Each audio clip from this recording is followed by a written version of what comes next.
Mr. Prahlad Kakar is here. I know that many of you are waiting to listen to him.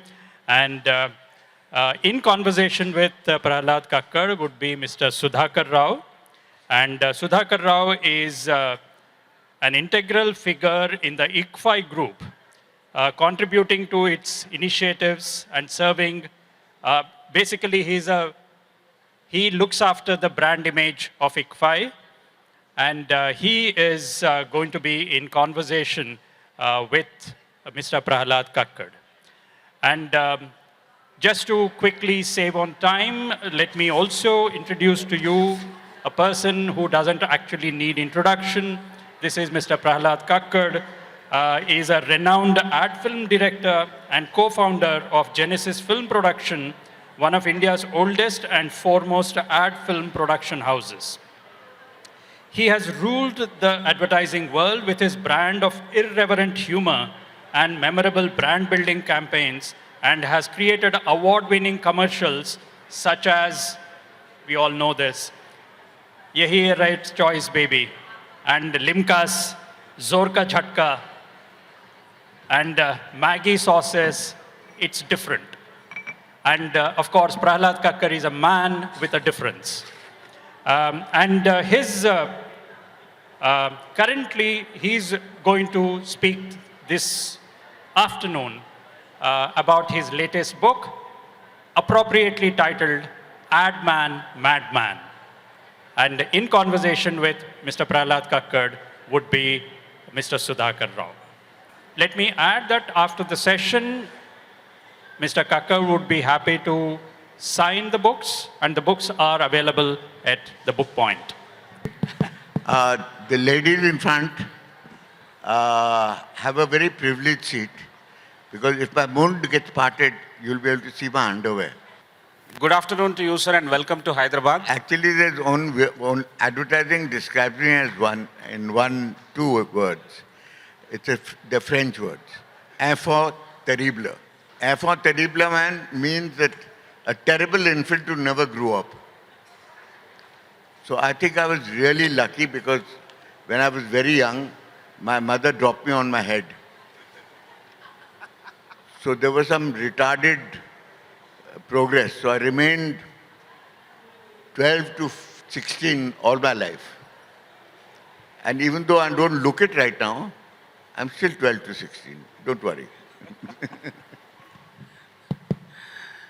Thank you, everyone, for this great opportunity. Thank you, HLF.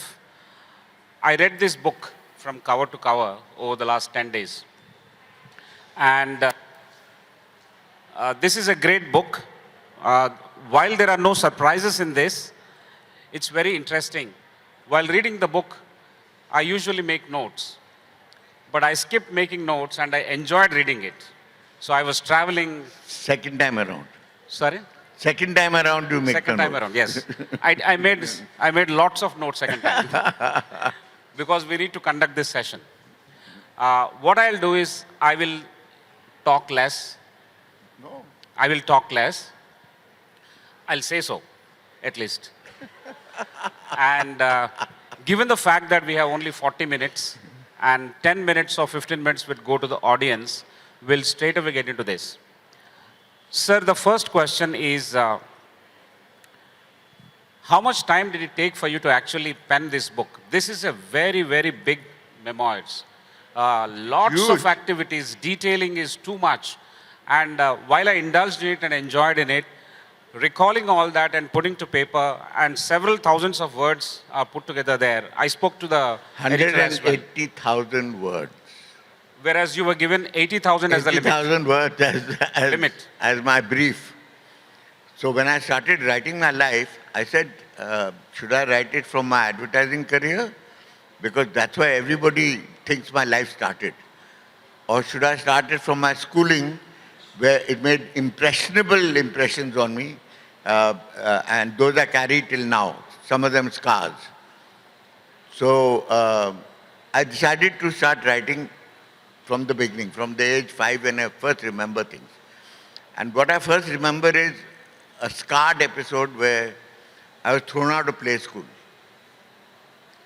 And play school is 4.5, 5-year-old kids.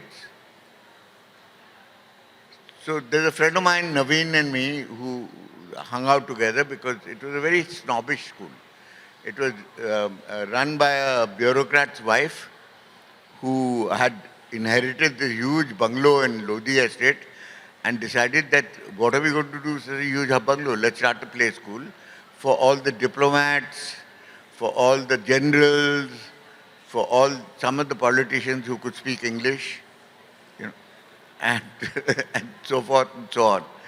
So it was a very snotty school. So we decided that we weren't snotty and that we were ordinary people. I was the grandson of a general, but he made sure that I didn't take on his airs and fancies. You know.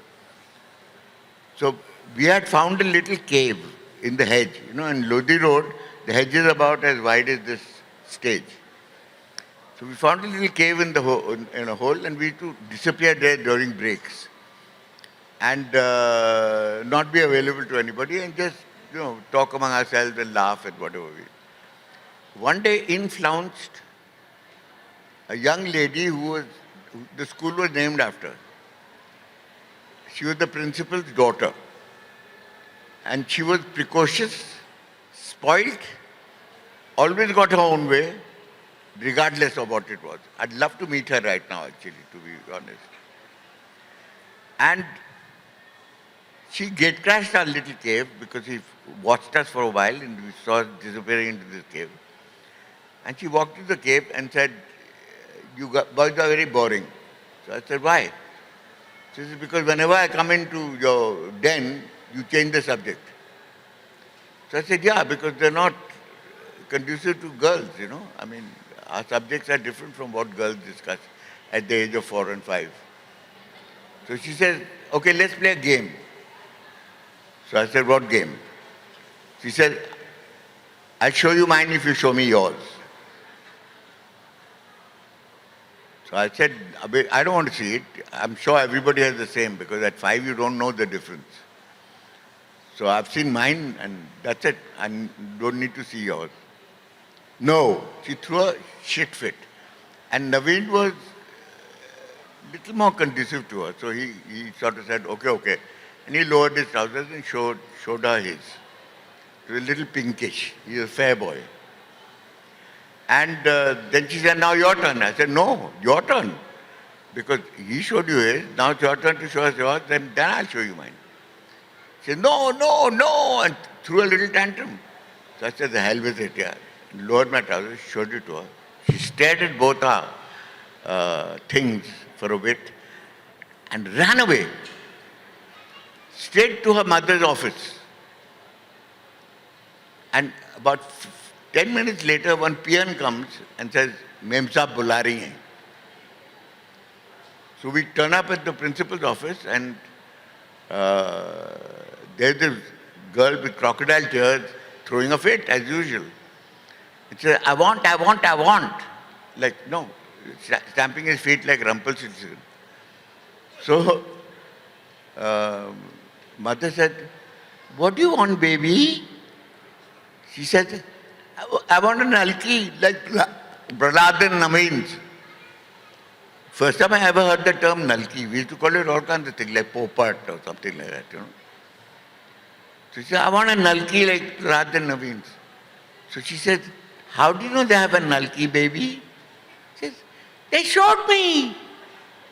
End of story. Parents were summoned. We were summarily dismissed.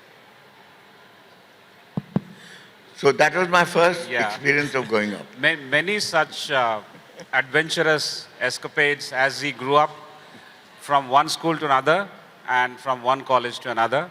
I think the book is full of stories. So is the individual is full of stories.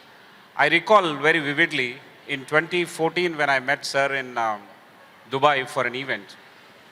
Just before the event, I knew that I'm going to meet you up. So I carried Subhan Usmania biscuits for you. Oh, wow. I have a picture to support my claim. Yeah, these are not Subhan Usmania. No, I tried a new brand now. These are Nilofar. Nilofar. So can you tell the Hyderabadis the story of Usmania biscuits which you told me that time, sir? Why did it actually the genesis of it. I don't quite remember, but tell me. I'll Do help remind you. me. I'll help you. You said that the Nizam out here had no kitchen at his place. Correct. That's the story. Actually, the last Nizam, before independence, was a kanjus. Okay, so he never had a kitchen.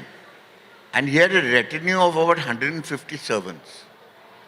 And he had to feed them. So he refused to pay for it. So what he did was, he got all his sardars, all his salar jungs and yevo and all that, to contribute one dish every day to his palace. I think he used to live in the Falakrama at that time. And he used to live in there, and they used to present him with these dishes every day. And the taster used to taste his dishes in case one of the Sardars wanted to poison the old boy. And then they would feed it to him, and he would take one spoon of each dish and decide which is the best dish of the day. Okay? And then, according to that, would favor that family with favors, like a license to buy a car, like, buying a new house, or whatever have you. So it became practice in Hyderabad that in all the large families, the old families, you never teach recipes to your daughter. You only teach the recipes to your daughter-in-law. And because the daughter-in-law comes to your home, so she can protect the secrets of your recipe, because that is the secret to your success, through the stomach of the Nizam. And so the daughters were never taught the recipes. And each, believe me, there are about 50 to 60 Sardar families, jungs and things like that. Each one of them cooks biryani in a different way. So if you go to anybody's house, if you go to Olympia or some rubbish like that, that's a different matter. If you go to Charminar, you'll probably get a much better authentic taste of things. Whereas, what used to happen was that the secrets of the recipes were so fiercely protected that even till today, I had a very good friend called Naki. Yes. He was the starter at the race course. And he used to come to Bombay once in 6 months to meet his cousin, Muhammad Khan. He was a great friend of mine. If you look at you haven't shown them the back of the cover. On author's demand. Yes, absolutely. I mean, I wanted it on the front, but the publisher said, no, we'll get banned. I said, great. It'll sell like hotcakes. Big round of applause on that. So that was the story of biryanis and Usmania biscuits about Hyderabad. Any other memories of Usmania biscuits were famous because Mr. Usmania had actually managed to smuggle in a packet of biscuits to the Nizam, and he got hooked onto them. And they became so famous that all of us who had friends from Hyderabad were asked that, what would you like from Hyderabad? Usmania biscuits. I mean, let's see what the Nawab was getting an orgasm about, Sir, very other interesting thing is that you have held your grandmother in a very high esteem.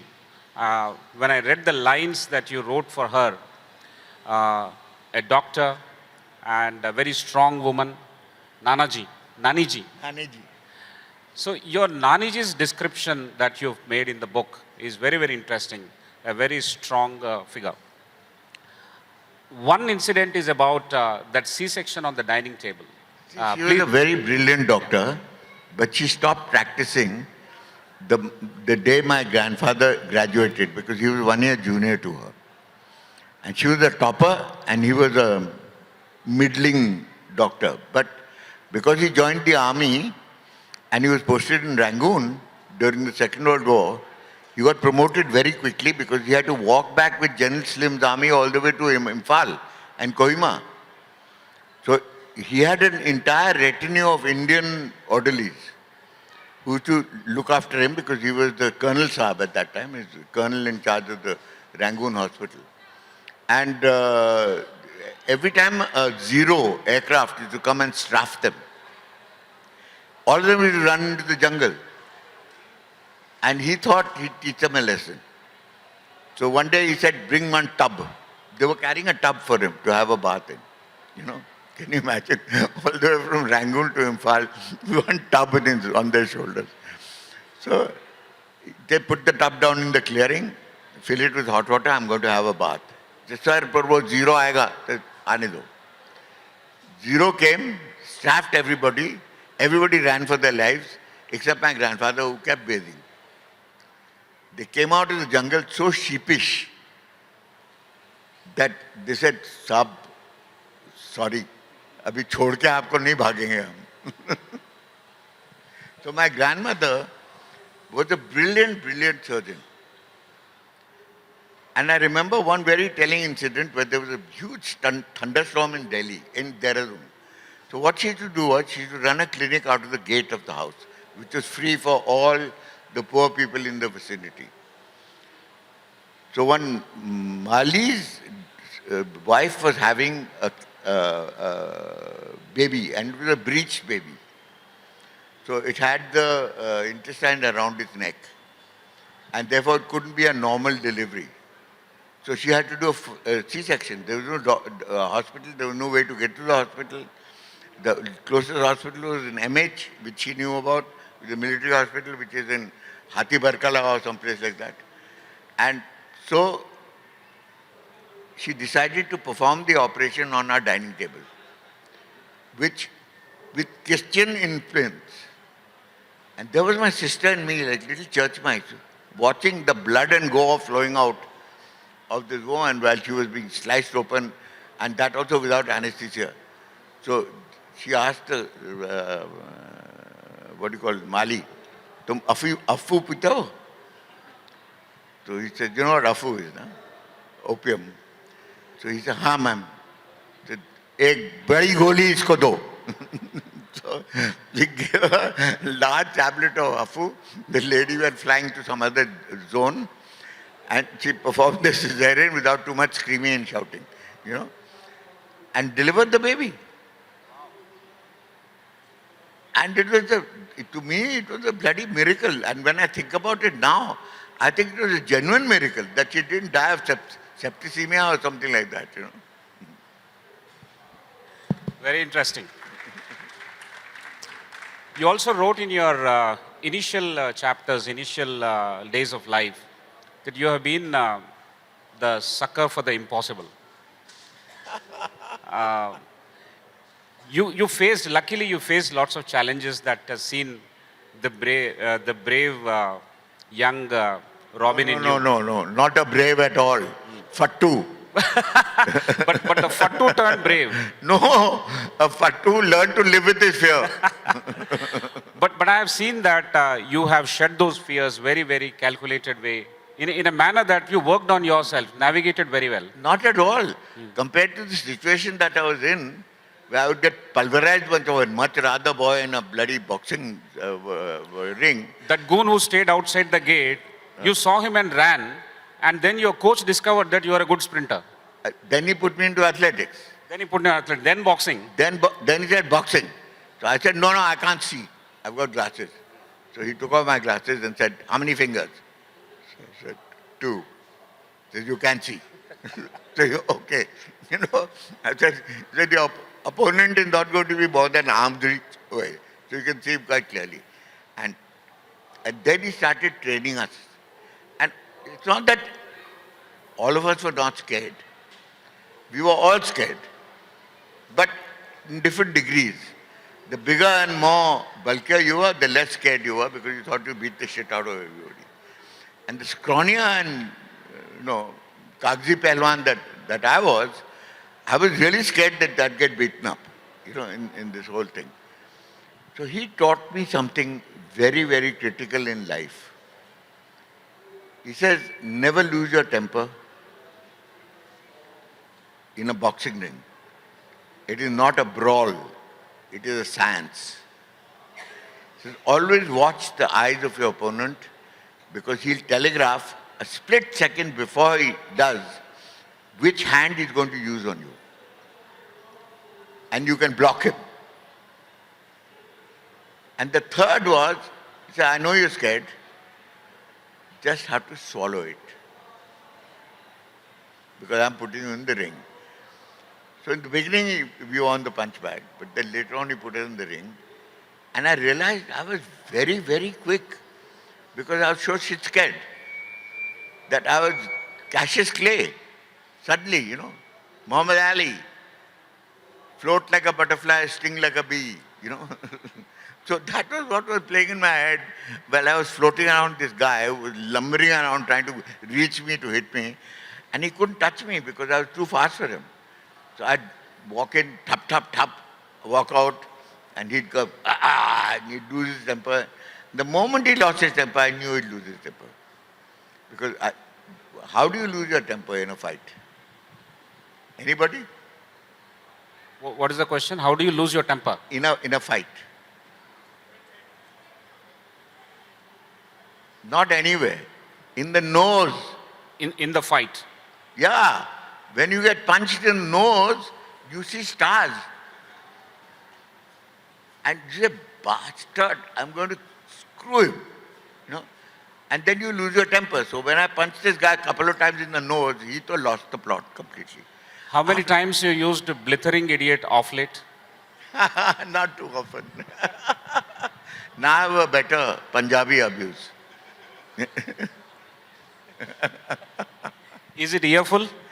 Oh, Punjabis have the best abuse in the world. You can abuse in any language. Other than Punjabi, there's only one other language which is called Surti. It's from a small diamond town called Surat. And they're the people who abuse as well as the Punjabis do. Because every third word of a Punjabi is pacho. And every third word of a Gujarati is some equally abusive thing. So, but not the rest of Gujarat. The rest of Gujarat is very sort of sober, very much like Mr. Modi. I have understood that the advertising agencies that had not cleared your outstanding bills, you had an answer in dumbbell. Well, tell us something about it. Dumbbell was a dog I inherited in Goa. I was staying at Shashi Kapoor and Jennifer Kapoor's home in Baga Beach. And I walked out early in the morning one day to see if I could buy some fish from the fishermen. And they were pulling in the rampons. The rampons are those hand-pulled nets, which they used to lay at night, and then the fish used to come in, they used to pull them up, and they used to pull them. And a whole lot of it, it was like a relay. So I went to the rampons, and I was selecting some fish, and suddenly I look up at the sunrise. And in silhouette against the sunrise, I see this most amazing sight.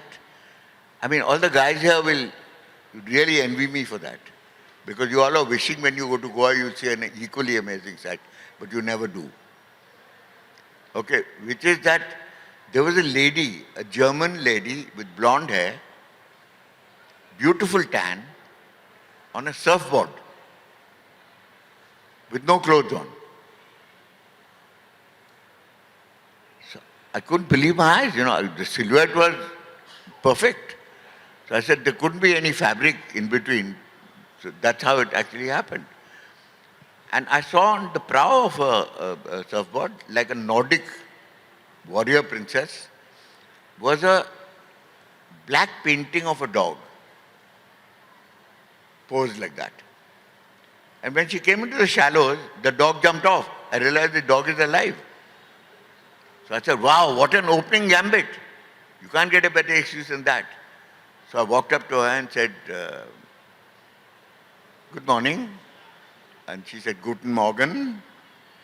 And I said, lovely dog. What is his name? So she raised my eyes from her breast to her face. Because you know how men are, no? Women will collaborate that all the time. They never talk to you. They only talk to your breasts.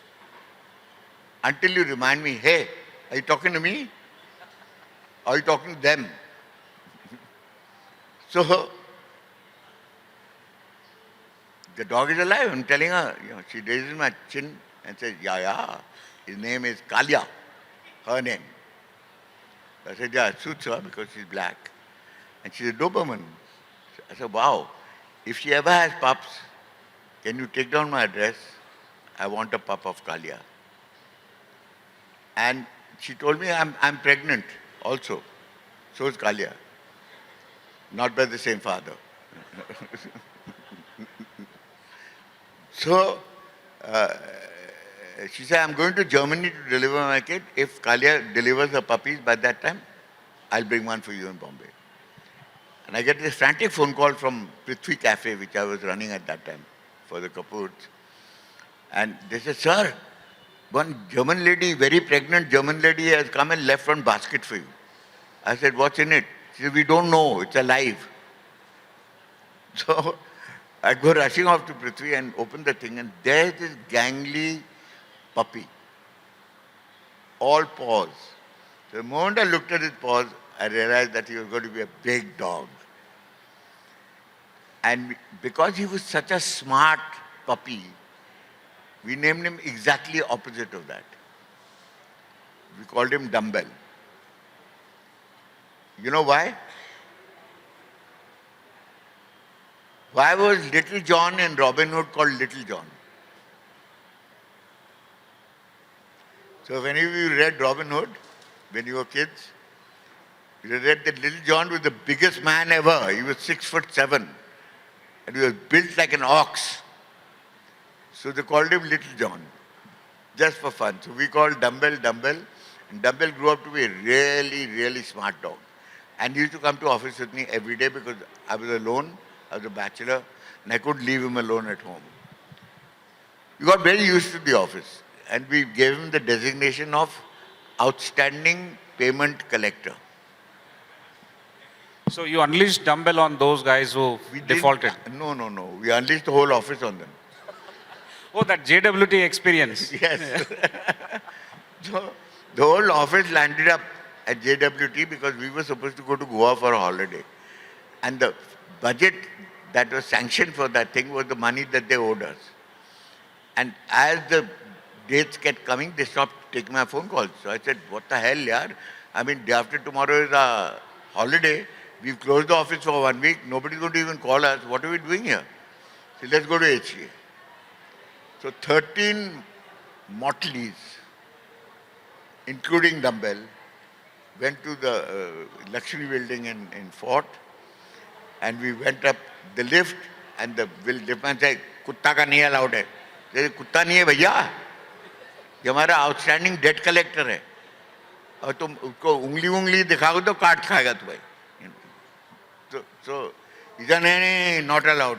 I said, "Fine." So he had to climb up 7 floors while we went up as a lift. And then Sophie Amma, who had just joined my office with Mitali, decided that she was going to play a game with Dumbbell. And she showed him a ball and she said, "Dumbbell, sit." So he sat. She said, "Don't move." He didn't move. She went around the office, hid the ball in the art department. And said, "Dumbbell, find the ball." And see, Dumbbell was a very strange breed. He wasn't a Russian Doberman. He was not even, I don't know, I think he was German. But he came from the Mary Magdalene line. Does anybody know anything about Dobermans? The Mary Magdalene line doesn't have squat, powerful jaws. They have long snouts. So they're watchdogs, they're lap dogs. Dumbbell was a crotch dog. So his way of identifying people and recognizing him as friend or foe was to take a deep zoom and petrified the hell out of them because he was this big. And he was a dobe, and dobes have a very bad reputation somehow in this country, because they're supposed to be police dogs and all that. And everybody just froze, and all the men tried to be sumo wrestlers. You know why sumo wrestlers? What is special about the training of the sumo wrestlers? Other than wrestling, is that they can pull their goatees up into the main body. And they practice that. It's almost like a yogic thing. Okay. So most of these guys were trying to be sumo wrestlers at the time, pulling their goatees up to see, अगर मैं इकलौता बेटा हूँ तो मेरे बाद क्या होगा Kaliya? As they say. So Dumbbell went sniffing everybody's crotch in the whole office, looking for his stupid ball. Zero outstanding. All the girls didn't freeze. They stood up on their typewriters and screamed. All the guys held their breath and tried to suck their goatees up. So it was quite a sight. And then we were having a blast. So we took over the conference room and they had the first VHS in Bombay, by the way, at that time. Can you imagine? We were talking about those times. They had the first VHS in Bombay, and we borrowed a lot of movies and sat in the conference room, ordered samosas, chai, jokutha, pakoras, and spent the afternoon there.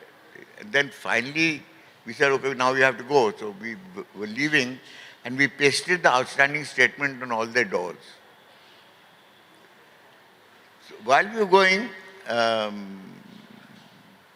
one guy comes running up from the second floor, who I think was the general manager, and said, who's responsible for this?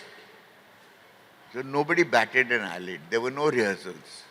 They all looked at the dog and said, him. So he was a little flabbergasted.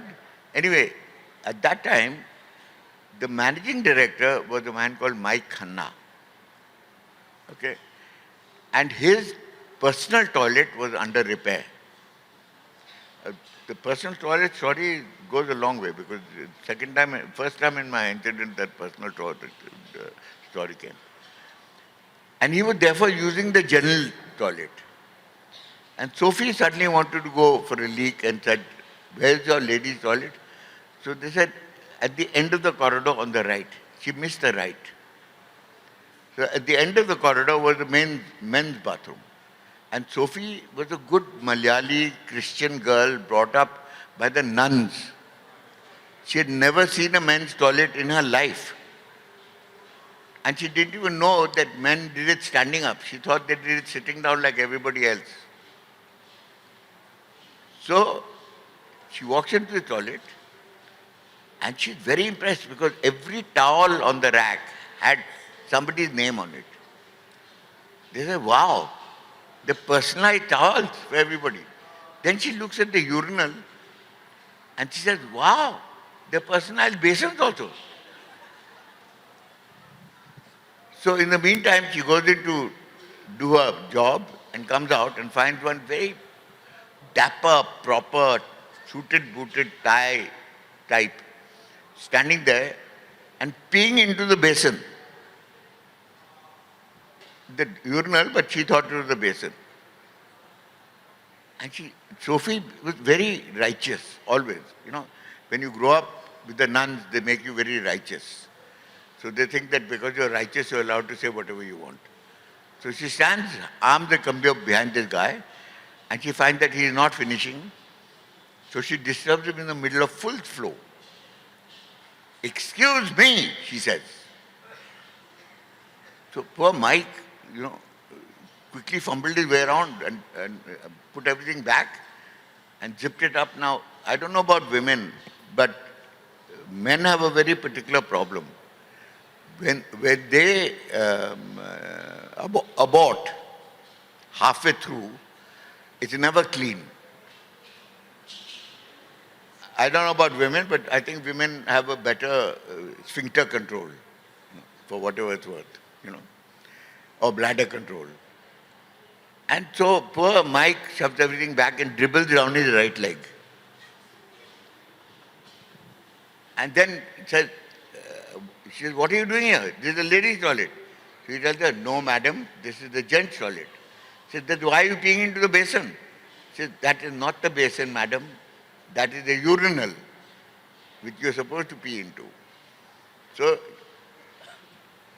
she comes running out, saying, I met this gentleman who looked like a very senior officer in the office, and he's coming out now. So go watch him. I looked up and I saw Mike. So Mike says, hello, Prahlad, in his typical Punjabi American accent. Says, hello, Prahlad, what are you doing in my office?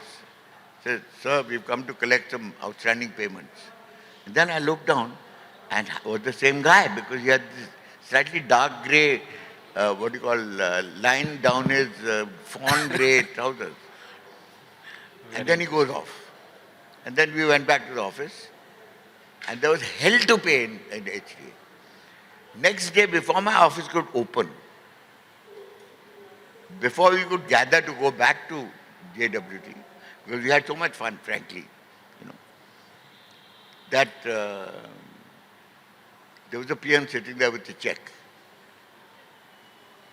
So we quickly grabbed the check, cashed the thing, and off to Goa for a long weekend of drinks and mayhem.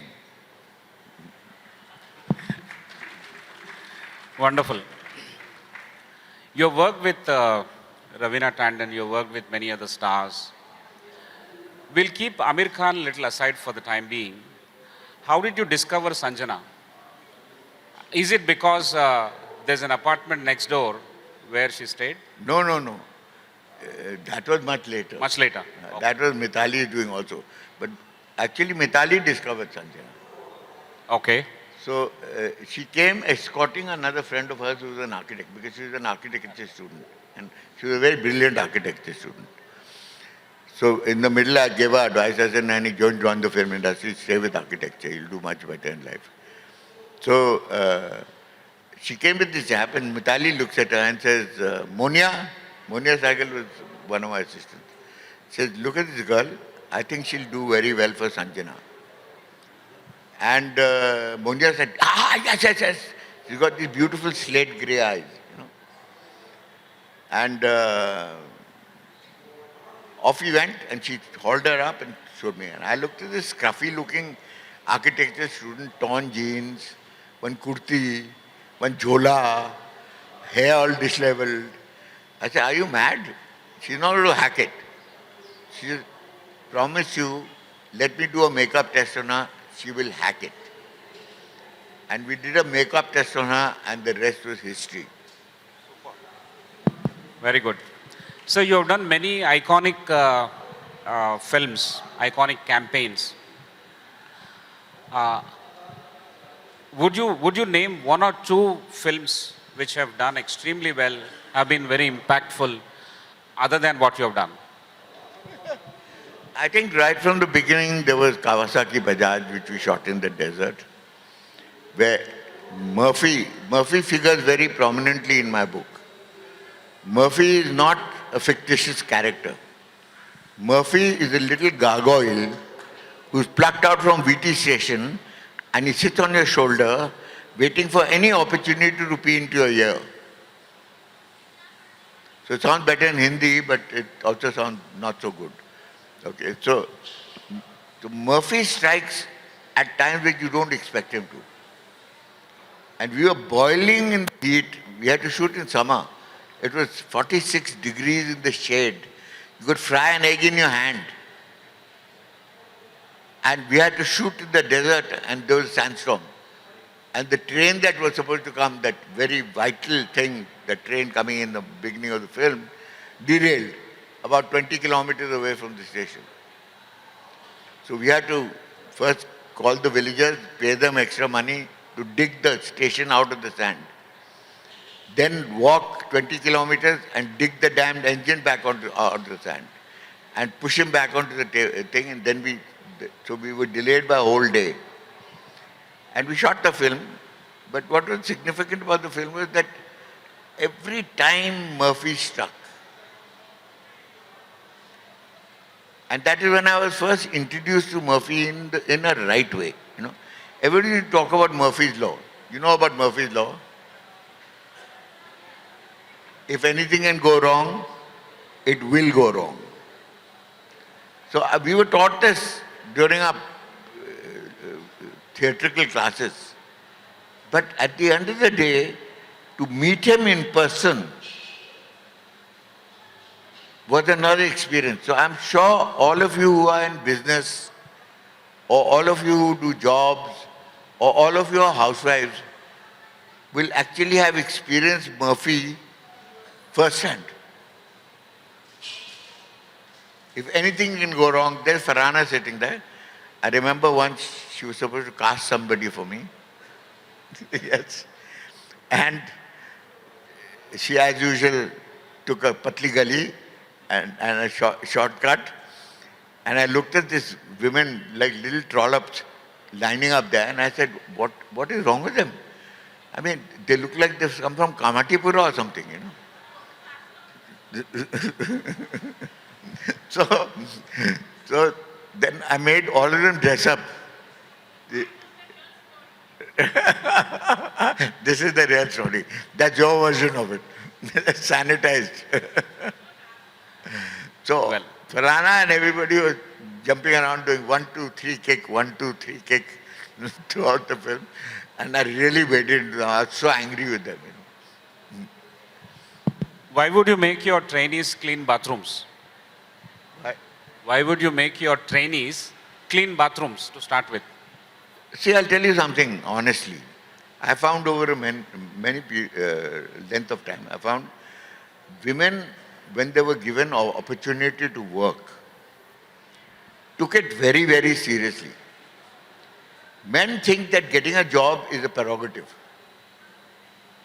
That's a part of their life. हम बड़े होंगे, graduate होंगे, नौकरी मिलेगी, और फिर शादी हो जाएगी. But women never get that opportunity, at least at those times. I'm talking about the 70s now. And because they never get the opportunity, they are very conscientious. And if you shout at them in public, like I used to do all the time, they would take it very personally. Not that the men didn't take it personally. Men became a fetal ball, but the women used to become choda. And they say, never again will be given an opportunity to insult us in public. So, the toilet duty was basically meant to teach men the difference between 19 and 20. See, in every job, there's a difference between 19 and 20. And 20 is a perfect 10. 19 से चलता है. So if you have a chalta hai attitude, it wouldn't fly with me. So to teach them the difference between 19 and 20, I said, you will clean the ladies' toilet with a toothbrush. Now, I'll tell you why. Our ladies' toilet, my office was 350 square feet. We had a 150 square foot kitchen, state of the art, and we had 2 toilets, one for the men, one for the ladies. And the ladies' toilet was cleaned every half an hour. Have you any idea why? Because women in this country never use a public toilet outside of their homes. They either hold on to it, and if they can't hold on to it, they tend to hover over the commode. Okay, so they develop muscles which men don't even know about. I did that as a challenge once in a management, conference. That I said, let's get the unfittest women to come up, and let's get the fittest guy to come up. The muscle-bound ape came up, and this really podgy looking woman came up. I said, now ma'am, you have to hold yourself 4 inches above the chair. I said, you have to hold yourself 4 inches above the chair. Let's see who wins. She beat him hands down. He lasted for 25 seconds. She went beyond a minute. And I kept telling her, okay, now you can sit. She said, no, I'll show you what I can do. So, the ladies' toilet was because the ladies would check the toilet because they're very anal about the hygiene of their toilets. And outside of the homes was the only toilet that they could use was either a 5-star hotel or my office. And I found that their loyalties went beyond money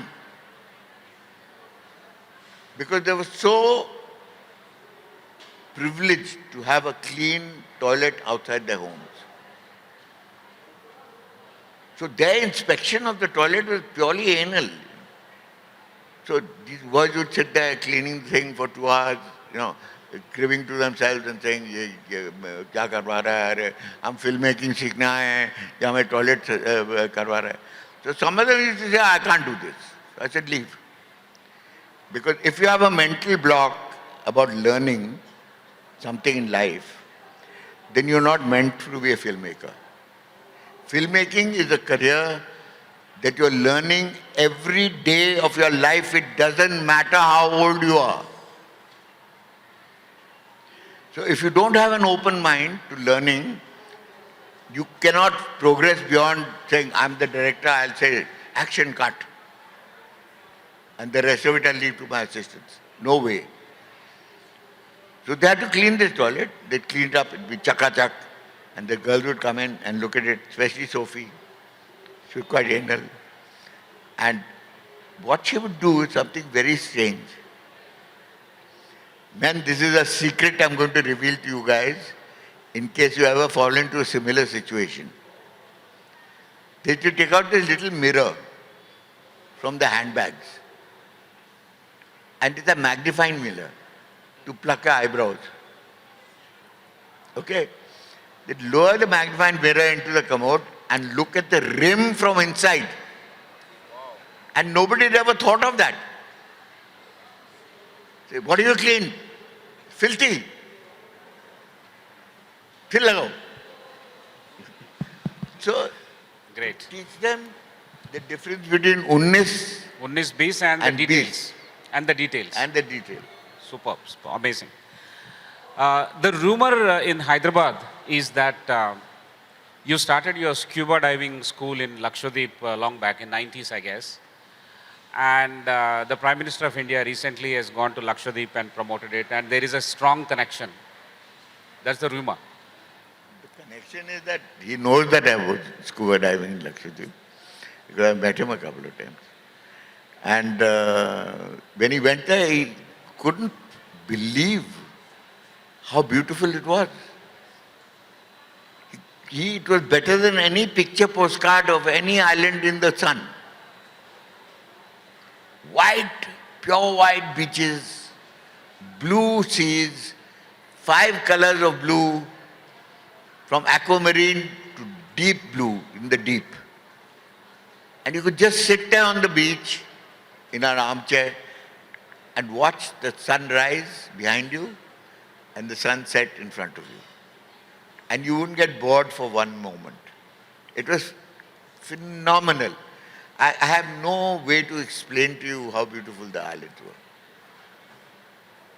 Excellent. Thank you. Thank you, sir. I have 2 last questions before we open it up for the audience. The one thing I didn't like about what the Prime Minister did was, he announced it to the whole bloody world. Now the islands are very small islands and they have very less carrying capacity. Now everybody suddenly woke up in India and elsewhere and said, "Ye kahan hai? Where are these islands? We want to go there." Now if they go there, they'll trample over everything, including the coral, they'll be indisciplined, they'll be everywhere. So we used to keep it a very tight secret. Very good. The last 2 questions. the big brands, name any big brands, or take for example, Coke and Pepsi, well established, well recognized, but they keep investing a lot of advertising budgets into that for annual campaigns, a series of campaigns that they do. On the other hand, you have well recognized, highly regarded institutions in education, like our Bharatiya Prabandh Sansthan, Indian Institutes of Management, Indian Institutes of Technology. They don't advertise a lot. What is this divergence? How do you read this? They didn't need to. You see, in an educational institution, there's no point advertising because everybody's saying the same thing. So, your biggest advertisement is your brand ambassadors. Your biggest brand ambassadors are your students. So when IIT started, it took them 5 years to get onto steam. When the kids started being recruited worldwide at incredible salaries of 1 crore each as starting packages, everybody in this country, all the parents rather than the kids, because the kids hated the idea of studying for it, but the parents used a whip, and like my wife did for me, writing the book, and chabied them into going for the entrance exam. He said, तेरी तो life बन जाएगी, तुझे नौकरी मिलेगी, बंगला मिलेगा, miss Mangla मिलेगी, और क्या चाहिए? So these kids were all ragadoed, and only out of 150,000 applicants, only 400 were selected for each institute. So at that time there were only two. There was Kanpur, there was Bombay, there was one in Bihar. So it became very competitive to become IIT. The moment you got that thappa, I'm IIT, you knew that you'd be coasting. Thank you, sir. Thank you very much. The last question from the stage is, what are the 3 top trends of advertising? What are the future of advertising trends, so to say? See, digital media and social media have changed the entire look and feel of advertising. But what nobody realizes is they think that technology is a shortcut to messaging.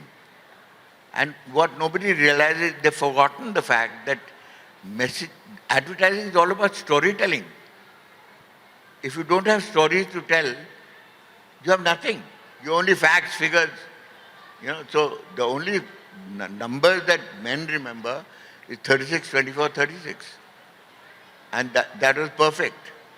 Because Bo Derek came out of the sea as 10 on 10. So that's the benchmark that everybody sets for them. So if you don't engage the young people today with stories, if you don't tell them stories which are of some connect, then it becomes a huge problem for them to identify with the brand. So now we've got hundreds of commercials because they're made so cheaply and so conveniently with lots of technology and lots of special effects of no consequence. Because you don't remember a thing. Great. Thank you very much. I think the last 40-45 minutes of conversation was absolute feast to at least the audience. I think the ladies were a bit scandalized, but otherwise it's okay. No, it was actually, fantastic. I find that ladies pretend to be scandalized. They pretend to be scandalized? No, they pretend to be scandalized because they're not scandalized. They just feel that that's the appearance that they should give. So everybody holds their head and looks all over the place and things like that. That is the unapologetic Prahlad Kakar for you. Big round of applause. Now, questions are there. We are not wrapping it up. Questions are there. How many hands go up? If there are less number of hands, we will not take the questions. No. I'm not answering any questions from the guys. Only from the ladies. Only the ladies. Where are the ladies? Okay. Yeah. He raised his hand first. Can we rotate the mic? Yeah. Please raise your hand. Him, in front No, of you. we'll finish her first and then. So he said ladies first, so I'm going first. So my question to you is, when you write a memoir, life really happens. So when you sit down and start writing, how do you decide what to keep and what not to keep? Is it actually a filtered version of yourself, or is it what you want people to read about you who don't know you? Am I making sense? Yeah, you are. Okay, so that's my question. The answer is that when you write in longhand like I did, Handwritten. my entire memoir was written in longhand because it was during COVID time and I had to dictate it over a phone and it never sounded correct. So I wanted the sound of my voice for people, all my friends who knew me or didn't even know me, I wanted them to hear my voice. And the reason why it's unapologetically is because there are very few filters. The language has been toned down slightly. So all the Ma Behan keys have gone out. But the rest of it is there. This morning I had a word with Rupangi Sharma. We were conversing for about 45-50 minutes about the book and the writing and all, the longhand part of it. And 80,000 to 1,80,000. And of course, a little bit of filter. Yes, sir. Yes. I'll tell you, like a good racehorse, however thoroughbred you are about finishing in the line, if the jockey doesn't use the whip, he just stops before the line and says, well, bahut ho gaya. So, the whip. Yeah. Credit goes to Mithali ma'am. Please take a bow. Big round of applause to her. Please take a bow.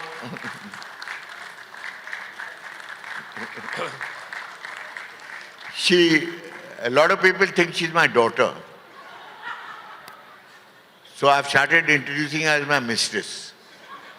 So from saying, robbing the cradle, Sala, to saying, lucky bastard. Yeah. Good afternoon. Yeah. I have a question on your assisting Shyam Benegal doing Ankur, Manthan and Nishant. How was the experience working with Shyam Benegal?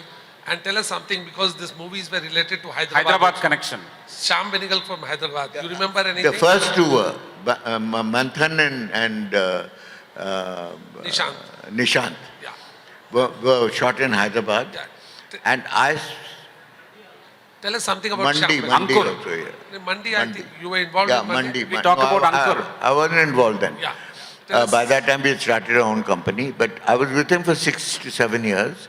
how was your And, experience? yeah, and we made, during my time, we made Manthan, we made Ankur, and we made, the film I was involved with was this one, with Smita Patil as the lead, as the actress, Hamsa Vadkar story. What is it? Bhumika. Bhumika.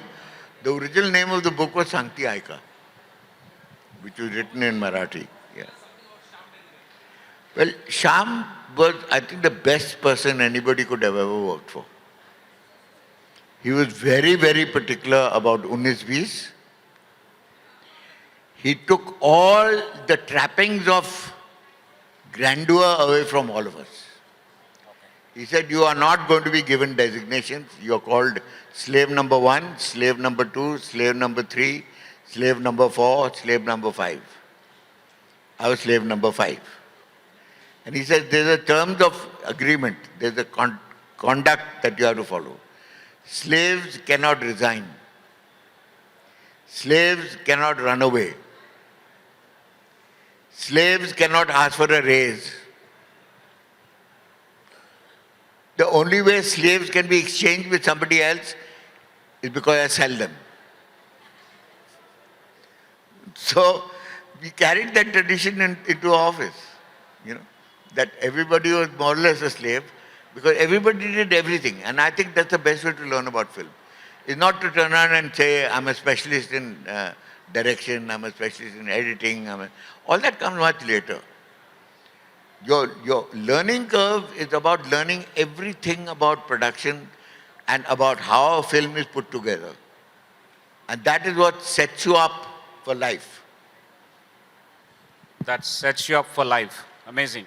I think the book has got a detailed description of working with Shyam Benegalji.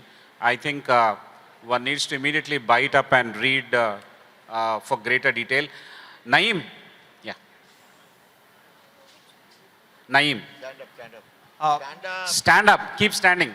so that the lady can see you. Yeah. She's 5'11", 4 The- feet 11. No, slave number one, slave number two. My question is, do you have to be a madman to be an adman? Or did you run into trouble for your, No, too I'll tell you openness? what, madman is just a nomenclature. Okay, that's... Because to be in advertising or in feature filmmaking or in any kind of filmmaking for that matter, first you have to be a storyteller. Then if you are a storyteller, then you have to learn how to concise that story into 30 seconds. So that means you have to be a dreamer. If you don't dream, or if you forget your dreams after dreaming about them, then you'll never make an ad person or a filmmaker. So people who become ad film people and filmmakers are people who dream, remember their dreams, write them down, because they become their reference point. Thank you, sir. There's a lot of method in that madness. Yeah, over to you. Good afternoon. Is that the last question? No. I'm a big fan of your work. I think you have credited to, I've got Sachin Tendulkar into the ad space, I think.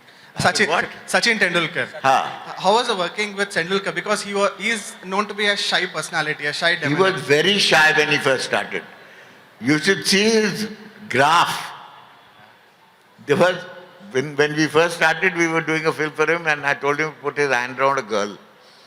No, I can't do that. So I said, why not? He says, I've never done it before. So I said, so the first time, yeah, you're now 16 years old. It's about time you felt your oats.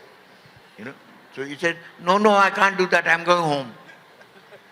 So then we told him, we are pulling a leg. There's a boy you have to have it. We let him do the thing.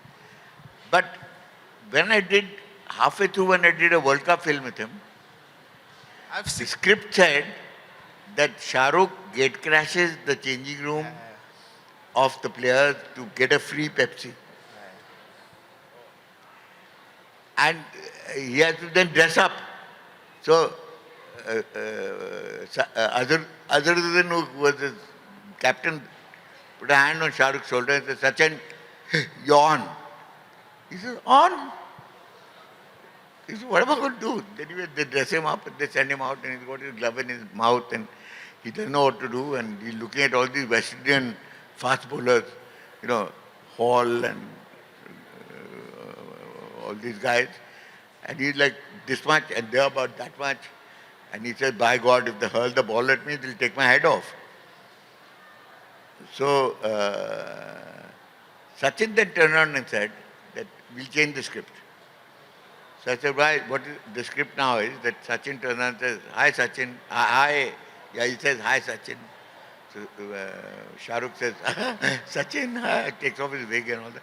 Says, yeah, please go and do your thing. So Sachin takes the Pepsi and says, no, you go and bat, I'll drink the Pepsi.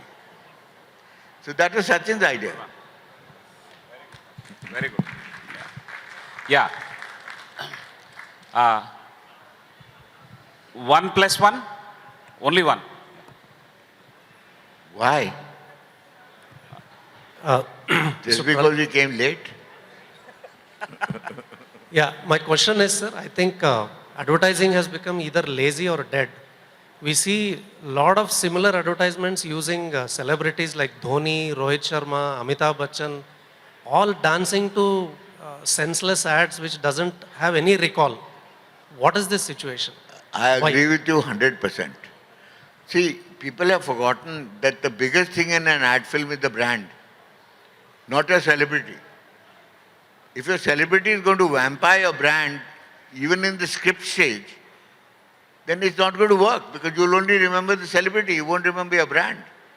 So why is the client spending crores of money on making a film and putting it on air, which costs an arm and a leg, when there's no brand story? So the brand has to be intrinsically the hero of the film. And if you cannot write your scripts accordingly, you have failed. Wonderful. We have been told not to take any questions from the audience. So, but I have one question here. These days, a lot of companies are advertising about their commitment to sustainability, what we call greenwashing. How do you spot that greenwashing? So greenwashing is a fashion now, you know. Suddenly it's become the catchword. When we started Reef Watch, our first NGO to protect the reefs of the country, that was almost 25 years ago. And then climate change and all was something in the far future, but we had seen the effect of climate change on our island. In 1998, we got El Nino and it wiped out 75% of all coral cover. And we realized that this is a disaster in the happening, we better do something about it. And we realized by teaching adults about the environment, they'll go home and forget it. But if you teach children and you take them to the ocean, you make them put on a mask, you may put their heads into the water and say, this is what you're protecting. That's for life. Thank you. Thank you very much, sir. I think throughout the journey of reading this book, I have got several doubts, 2 doubts. The first doubt is that he's an ad man. Has he not made up some of these stories? I had this doubt. I was trying to make notes, I kept it aside, I read further. But at least on 4 or 5 occasions, I had this doubt that, no, just for the sake of memoirs, I think he has made it up. It hits the reader like that. So that's the first one. Second one is, the narration is so nice, so beautiful. That's the reason I stopped making notes. It carries you through completely. I was actually traveling and I read this in the plane. I took a printout of the entire book, by the way. Reading PDF is difficult. So I read that. The characterization is so vivid. Are you giving a hint that this will be turned into a movie? I don't know. I don't think it can be turned into a movie. It's too bloody it can long. be. It's too long. It'll be part 1, part 2, like... Web series बनाएंगे? Like Bahubali. हाँ, web series बन सकता है. I think each chapter is so vivid and clear. All the characters. They'll have to cast everybody very clearly. Very, very clearly. It's going to be easy for a filmmaker based on this. Yes. On this happy note, a big round of applause to Shri Prahlad Kakar. Thank you very much for coming to Hyderabad. And we have a pack of my favorite Usmania biscuits, Nilofer, for you. And I will also take the liberty of presenting 1 copy of my first book to you. This is called Game Changers, Lessons from the Game Changers. And one day I hope you will also speak on our platform. These are Friday conversations, sir. I will open this. Always remember, if you want to do something badly enough, never ask permission. Thank you very much, ladies and gentlemen, for your patient attendance. It's been a wonderful conversation. This can go on and on, but then we are limited by time. Thank you, Vijay sir. Thank you, Kinara Murthy ma'am, for this amazing session. Mithali ma'am, thanks for your inputs. Thank you, Sudhakar Rao garu, for the moderation, and Prahlad ji, thank you so much.